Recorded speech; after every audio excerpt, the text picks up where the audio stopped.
23 भारत के स्वाधीनता संग्राम में जिन लोगों ने अपने प्राण न्यौछावर किए उनका नाम स्वतंत्रता सेनानियों में गिना जाता है और भारत के इतिहास में उनको अमर शहीद के नाम से जाना जाता है।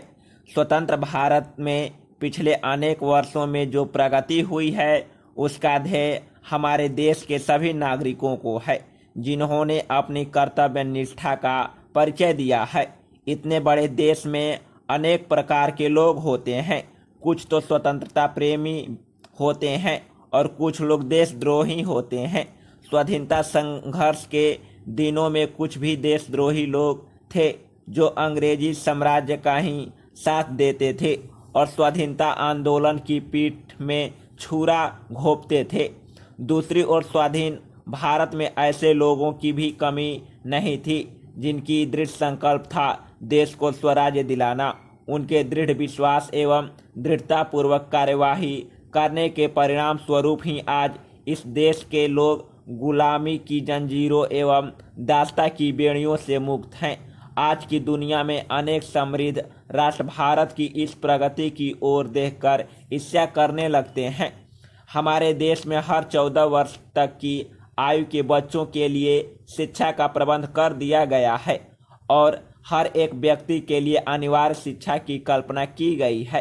प्राथमिक शिक्षा एवं माध्यमिक शिक्षा देने का कार्य प्रांतीय सरकारों के अधीन गठित नगर पालिकाओं अथवा स्थानीय स्वतंत्र संस्थाओं के हाथों में सौंप दिया गया है। उच्चतर शिक्षा एवं विश्वविद्यालयीन शिक्षा देने का दायित्व प्रांतीय सरकारों का है। शिक्षा के क्षेत्र में हरिजन और आदिवासियों के लिए विशेष सुविधाएं दी गई हैं। उनके बच्चों को मुफ्त शिक्षा के अतिरिक्त पुस्तकें भी सुलभ कराई जाती हैं। सभी हरिजन और आदिवासी छात्र छात्राओं को छात्रवृत्तियां भी दी जाती हैं।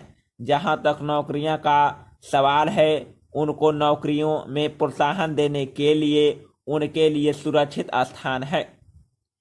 उच्च शिक्षा, विज्ञान, तकनीकी एवं मेडिकल शिक्षा के लिए भी उनके संस्थान सुरक्षित किए गए हैं।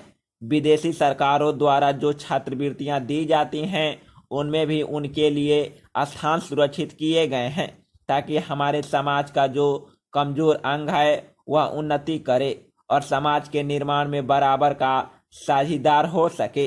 अस्पृश्यता निवारण के लिए सरकार की ओर अनेक कानून बनाए गए हैं।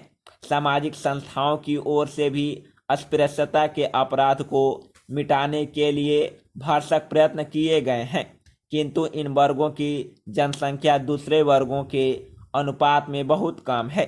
इसके अतिरिक्त शहरों में कमजोर वर्गों के लिए अधिक ध्यान देना है संभव हो सका है, लेकिन देश भर में फैले गांवों में असंख्य लोग ऐसे हैं जिन्होंने बिजली नहीं देखी, रेलगाड़ी नहीं देखी या जनजीवन के जो आधुनिक साधन उपलब्ध हैं उनकी जानकारी उनको नहीं हो सकी। इसका सर्वोत्तम तरीका यही है कि ब्लॉक स्तर पर, जिला स्तर पर और प्रदेश स्तरों पर इस कार्य को योजनाबद्ध तरीके से युद्ध स्तर पर किया जाए तो कुछ वर्षों में इसके नतीजे दिखाई देंगे।